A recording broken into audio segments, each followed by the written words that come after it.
بسم اللہ الرحمن الرحیم۔ السلام علیکم۔ آپ دیکھ رہے ہیں ڈی ڈی پی اینالیٹیکا۔ آج جبکہ یہ مہینہ ہے دسمبر کا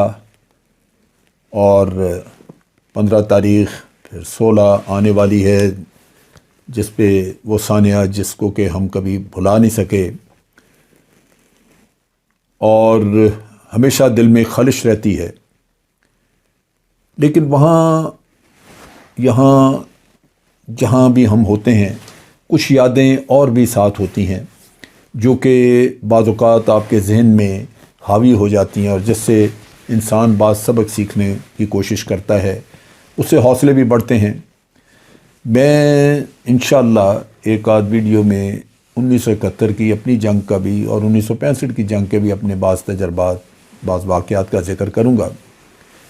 لیکن آج میں پاکستان آرمی کے ایک ایسے سپاہی کا ذکر کرنا چاہتا ہوں جس کے بارے میں اکثر سنا کرتا تھا۔ جنرل مشرف بات کیا کرتے تھے، جنرل مشرف اس کو بہت عزت سے اس کا نام لیتے تھے، کرنل سلیمان۔ جب 1971 کی جنگ ہوئی تو ہم سب میجر تھے، میں بھی میجر تھا، جنرل مشرف بھی میجر تھے اور کرنل سلیمان بھی، شبیر شریف بھی۔ کرنل سلیمان جو ہیں وہ ایسٹ پاکستان ان کو بھیجا گیا، یہ کمانڈو تھے، اور جنرل مشرف کا بھی تعلق دوستی ان کے ساتھ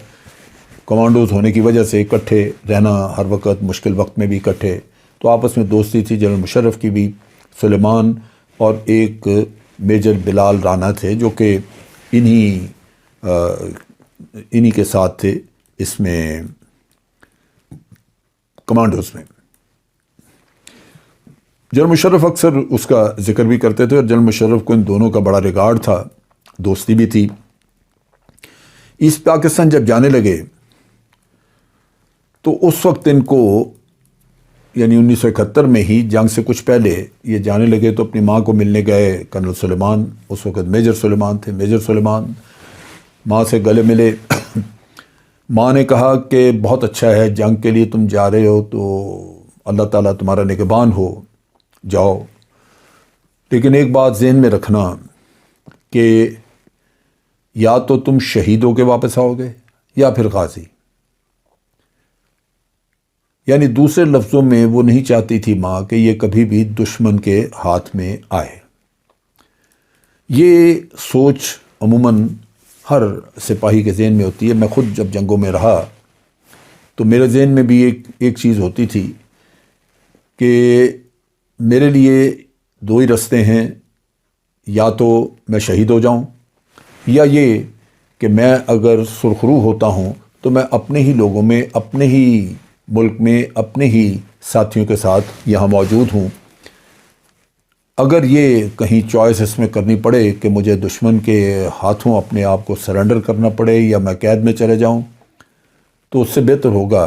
کہ میں اپنی جان دے دوں۔ یہ سوچ عموماً ہوتی ہے، اور میری نہیں بلکہ تمام جتنے بھی فوج میں ہمارے لوگ ہوتے ہیں ان کی سوچ یہی ہوتی ہے کہ وہ کبھی بھی دشمن کے ہتھے نہ چڑھیں۔ ایک رات کو میجر بلال اور میجر سلیمان یہ اپنے مورچے میں بیٹھے آپس میں گپ شپ کر رہے تھے، باتیں کرتے کرتے یہی خواہش، اسی کا اظہار کیا۔ میجر بلال نے کہا کہ یوں لگتا ہے میرا وقت پورا ہو چکا ہے اور میں شہادت کے لیے تیار ہوں۔ مشرقی پاکستان میں جنگ زوروں پہ تھی اور میجر بلال نے کہا کہ اگر میں شہید ہو جاؤں تو میری خواہش ہے کہ تم اگر زندہ رہے تو اپنے بیٹے کا نام بلال رکھنا، اور دوسرا اس نے کہا کہ اگر میں کہیں یوں تمہیں لگے کہ پکڑا جا رہا ہوں، پکڑا گیا ہوں، یہ دشمن پکڑنے لگا ہے، تو یہ گرنیڈ ہے جو کہ تم نے میرے اوپر مار دینا ہے تاکہ میں زندہ کسی کے ہاتھ میں نہ ہوں، اور تم بھی اگر اسی طرح دشمن کے ہتھے کہیں چڑھتے لگے کہ تم پکڑے جا رہے ہو، پکڑے جا سکتے ہو، تو یہ گرنیڈ رکھو، اس سے تم دشمن کے اوپر چلا دینا، وہ تمہارے اوپر گولیاں ماریں گے اور تم شہید ہو جاؤ گے۔ لیکن طے دونوں میں یہی پایا کہ دونوں میں سے کوئی بھی سرنڈر نہیں کرے گا اور دشمن کے ہاتھ نہیں چڑھے گا۔ چنانچہ یہ وہ آخری بات تھی جو کہ ان دونوں کے درمیان ہوئی۔ اس کے بعد جنگ جاری رہی، دونوں محاذ پہ بہادری سے لڑے، اور میجر بلال رانا وہ اپنے ہی مارکوں میں کھوئے ہوئے تھے کہ شہادت اللہ تعالیٰ نے ان کے نصیب میں رکھی تھی، ان کو مل گئی۔ سلیمان اپنے مورچوں میں رہا اور میجر سلیمان اس نے جنگ جاری رکھی، لیکن 16 دسمبر کو جب اس کو انسٹرکشنز ملی، آرڈر ملے کہ فیصلہ ہوا ہے کہ تمام جوان سرنڈر کر دیں اور آپ نے بھی سرنڈر کرنا ہے، تو اس نے فیصلہ کیا کہ یہ واپس ڈھاکہ جائے گا۔ ڈھاکہ پہنچا، ایسٹرن کمانڈ کے ہیڈ کوارٹر میں جا کے تو جنرل نیازی کے سامنے کھڑے ہو گئے، انہوں نے کہا کہ یہ کام میں نہیں کر سکتا، میں نے اپنی ماں کو بھی وعدہ دیا ہوا، ایک وعدہ کیا ہوا، ماں سے بھی، اس کو بھی وچن دیا ہے، اور میں نے اپنے دوست سے بھی وعدہ کیا تھا، میں اپنے آپ کو دشمن کے حوالے نہیں کر سکتا۔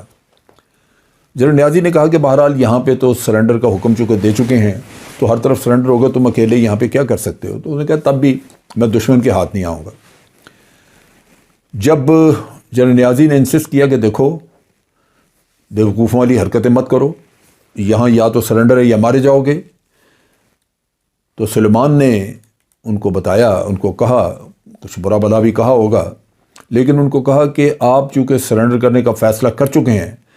تو اب کمانڈر کی حیثیت سے آپ کا اخلاقی اختیار میرے اوپر ختم ہو چکا ہے، اب میں اپنی مرضی کا مالک ہوں اور اپنے فیصلہ خود کروں گا۔ انسسٹ کیا، اور جنرل نیازی نے اس کے بعد ان پہ کچھ دباؤ بھی ڈالا، لیکن تھوڑی بہت بد کلامی کے بعد انہوں نے کہا کہ آپ میرے کمانڈر اب نہیں ہیں اور میں جا رہا ہوں، میں نے فیصلہ کر لیا کہ میں سرنڈر نہیں کروں گا۔ چنانچہ وہاں سے وہ نکلے اور نکل کے سیدھا ہاسپٹل گئے، جہاں ان کے دوست میجر پیرداد خان زخمی حالت میں، وہ بھی کمانڈو تھے، ان کو گھٹنے میں گولی لگی ہوئی تھی، زخمی تھے، وہاں پڑے ہوئے تھے، اور سلیمان نے ان کو کہا کہ اٹھو پیرداد خان، چلیں، دشمن کے ہاتھ نہیں آئیں گے، ہم یہاں سے اسکیپ کریں گے، نکلیں گے اور اپنے لیے کوئی رستہ بنائیں گے، لیکن ہم قیدی نہیں ہو سکتے۔ پیرداد خان جو زخمی تھے، انہوں نے کہا کہ دیکھو میں اس حالت میں نہیں کہ میں چل سکوں، میں زخمی ہوں، اور یہ نہ ہو کہ میں چل نہ سکوں یا میں تیرا ساتھ نہ پوری طرح دے سکوں تو میری وجہ سے تم بھی پکڑے جاؤ، میرا مشورہ ہے کہ بہتر ہے تم یہاں سے خود بھاگ نکلو۔ دوست کو یہ چیز قبول نہیں تھی، اس نے پیرداد کی گردن پہ اپنی رائفل کا بٹ مارا، پیرداد بے ہوش ہو گئے۔ بے ہوشی کی حالت میں ان کو کندھوں پہ اٹھا کے سلیمان وہاں سے نکلا، اور پھر اللہ بہتر جانتا ہے کہ کس طرح وہ دھکے کھاتا، جنگلوں میں پھرتا، برما جا پہنچا، اور برما سے پھر اس کا اسکیپ واپس پاکستان اپنے ملک میں ہوا، کیونکہ وہاں پہ تو کوئی سرنڈر کی بات نہیں تھی۔ وعدہ اس نے پورا کر دیا کہ وہ دشمن کے ہاتھ نہیں آیا، جنگ ختم ہو چکی تھی، سرنڈر ہو چکا تھا، پلان کوئی بھی کارگر نہیں تھی، لیکن ایک وعدہ ضرور موجود تھا کہ وہ دشمن کے ہاتھ نہیں آئے گا۔ واپس آ کے وہ جنرل مشرف کو بھی ملا، بلال رانا کی خواہش کا ذکر کیا، تو اس کے بدلے میں بلال رانا کی خواہش کو پورا کرنے کے لیے، جو کہ ایک دوست کی خواہش تھی اور جنرل مشرف کے بھی بڑے قریب تھا وہ دوست تھا، جنرل مشرف نے بھی اپنے بیٹے کا نام بلال رکھا اور سلیمان نے بھی اپنے بیٹے کا نام بلال رکھا۔ ہمارے کچھ اور بھی دوست، جن میں مشہور سیاستدان نادر پرویز، جو بھی وہ بھی اس وقت میجر تھے، یہ بھی بعض دشمن کی قید سے وہاں سے اسکیپ کیا، ٹنل کھود کے وہاں سے نکل کے تو آئے، یہ اس سے پہلے ہی نکل گئے۔ تو اس طرح لوگوں نے ہمت اور حوصلے سے بھی کام لیے، بہادری اور دلیری سے بھی لیے۔ نتیجہ یہ کہ یہ وہ لوگ ہیں